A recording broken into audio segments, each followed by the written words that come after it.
আটা ময়দা সুজি ছাড়াই। তো মাত্র 5 মিনিটে এই সুন্দর রেসিপিটা বাড়িতে বানিয়ে দেখুন। তো এভাবে বানিয়ে তো আপনারা স্কুল কলেজ অফিসে টিফিনে দিতে পারেন।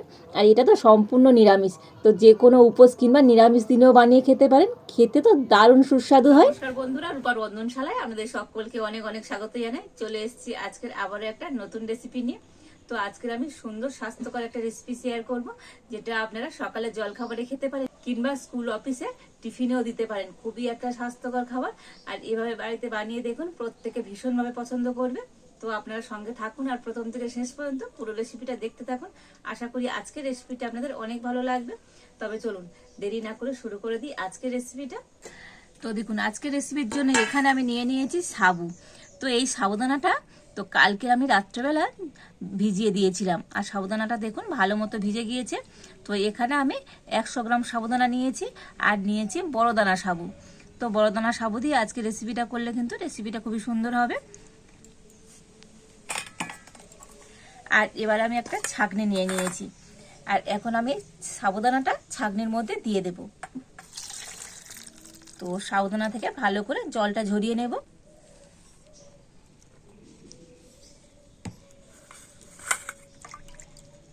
আর এইভাবে করে সাবুদানাটা এখন আমি রেখে দেব। আর এবারে দেখুন, এখানে আমি নিয়ে নিয়েছি হাফ বাটি ভাজা চীনা বাদাম, আর একটা মিক্সি জার নিয়ে নিয়েছি। আর এই চীনা বাদামগুলো এখন মিক্সি জারের মধ্যে নিয়ে নেব। আর এবারে আমি এই চীনা বাদামটাকে মিক্সিতে একটু পেস্ট করে নিয়ে আসবো। তো দেখুন, চীনা বাদামটা গুঁড়ো করে নিয়ে চলে এসেছি, তবে একেবারে মিহি গুঁড়ো করলে হবে না। তো দেখুন একটু এরকম দানা দানা থাকবে। তো মিক্সিটা আপনারা একেবারে চালাবেন না, একটুখানি চালিয়ে আর বন্ধ করে দেবেন। আর যদি বেশিক্ষণ চালান তো এই বাদামটা কিন্তু একেবারে গুঁড়ো হয়ে যাবে। আর এবার আমি গুঁড়ো করা বাদামটা একটা বাটিতে করে নিয়ে নেব।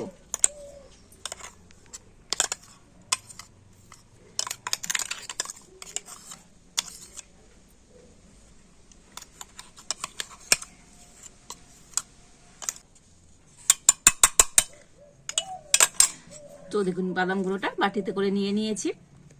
আর এবারে আমি এখানে নিয়ে নিয়েছি 1 বাটি ধনে পাতা। আর এই ধনে পাতাটা এখন আমি মিক্সি জারের মধ্যে নিয়ে নেব। আর এই ধনে পাতাটাও মিক্সিতে একটু পেস্ট করে নিয়ে আসব।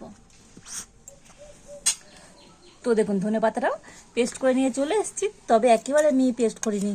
তো দেখুন একটুখানি গোটা গোটা রেখেছি। এইভাবে করে ধনে পাতাটাকে পেস্ট করে নিতে হবে। আর এবারে আমি উনুনটা জ্বেলে উনুনে একটা কড়া বসিয়ে দিয়েছি। আর কড়াতে আমি এখন দিয়ে দেবো সর্ষের তেল। তো 2 চামচের মতো সর্ষের তেল কড়াতে দিয়ে দিলাম।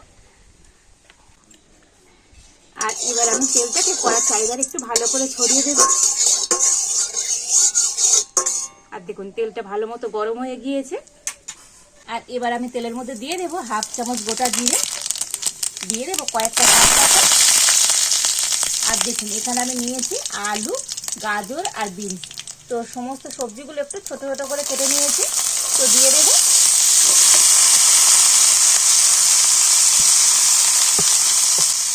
দিয়ে দেবো পরিমাণ মতো লবণ। এবার আমি সমস্ত সবজিগুলো একটু ভালো করে তেলের সাথে নাড়াচাড়া করে নেব।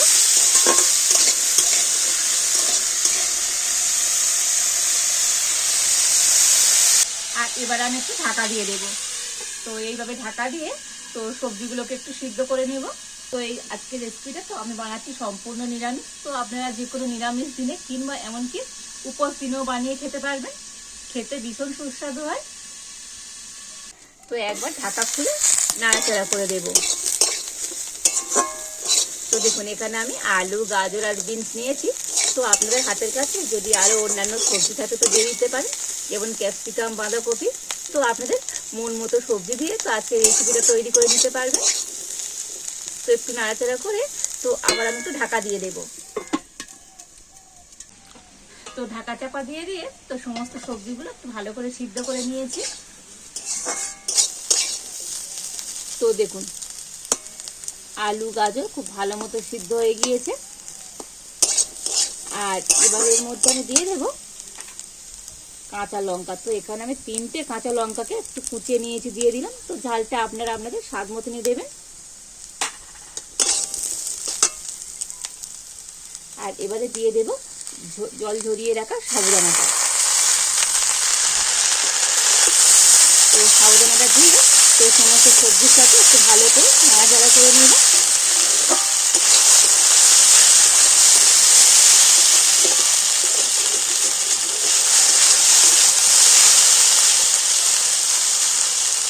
তো দেখুন একটুখানি সব কিছু মিশিয়ে নিয়েছি, আর একটু আমি ভেজে নেব। মানে সাবুদানাগুলোর মধ্যে যে জল জল ভাব আছে সেটা যেন থাকবে না, একটু এইরকম হালকা জাল দিয়ে আর আবারও সব কিছু ভেজে নিতে হবে। তো দেখুন সাবুদানা দিয়ে একটু নাড়াচাড়া করে নিয়েছি, আর এবার আমি এর মধ্যে দিয়ে দেবো গুঁড়ো করে রাখা বাদামটা।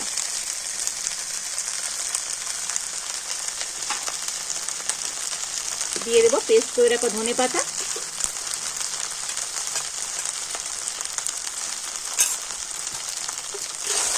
তো আবার আমি সব কিছু একটু ভালো করে মিশিয়ে নেব।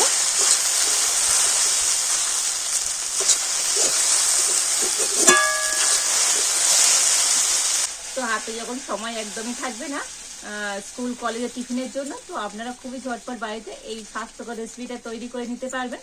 আর এর মধ্যে কিন্তু আমি তেমন কোনো বেশি আর মশলা কিছু দেবো না, তো শুধুমাত্র দিয়ে দেবো একটু ম্যাগি মশলা। এতে করে বাচ্চারা তো ভীষণভাবে পছন্দ করবে। আর এই ম্যাগি মশলাটা দিলে দারুণ একটা চটপটা টেস্ট হবে। তো দেখুন সমস্ত কিছু একটু ভালো করে মিশিয়ে নিয়েছি, আর আজকের আমার সাবুদানার এই রেসিপিটা তো একেবারে রেডি। তো দেখুন কতটা সুন্দর হয়েছে আজকের এই সাবুদানার রেসিপিটা, দেখতে কত সুন্দর লাগছে। তো ম্যাগি মশলা দিয়ে একটু নাড়াচাড়া করে নিয়েছি, তো আর এবার আমি নামিয়ে নেব।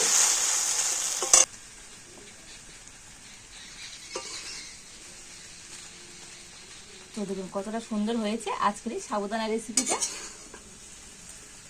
দেখতে কত সুন্দর হয়েছে দেখুন, আর হয়েছে একেবারে ঝরঝরে।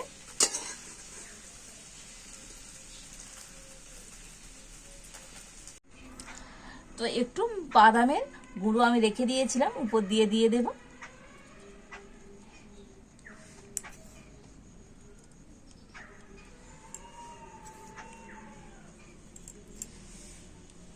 তো দেখুন আজকের এই সাবুদানা রেসিপিটা কতটা সুন্দর হয়েছে, দেখতে কত সুন্দর হয়েছে দেখুন। আর শুধু দেখতে সুন্দর নয়, আর এই সাবুদানা রেসিপিটা তো খেতে তো অনেক সুন্দর লাগে। তো আপনারা বাড়িতে এভাবে একবার বানিয়ে দেখবেন, বাড়ির বাচ্চা থেকে বড় প্রত্যেকে ভীষণভাবে পছন্দ করবে। তাছাড়া যে কোনো উপোস দিনে নিরামিষ দিনেও আপনারা এইভাবে সাবুদানা রেসিপিটা বানিয়ে খেতে পারেন, কতটা লোভনীয় হয়েছে আর খেতে এত ভালো লাগবে। তো একবার এভাবে বানিয়ে খেলে দেখবেন, বারে বারে তো এভাবে বানিয়ে খেতে ইচ্ছে হবে। তো আজকের আমার এই সম্পূর্ণ নিরামিষ স্বাস্থ্যকর রেসিপিটা আপনাদের কেমন লাগলো তো অবশ্যই কমেন্ট করে জানাবেন। ভালো লাগলে লাইক শেয়ার সাবস্ক্রাইব করবেন।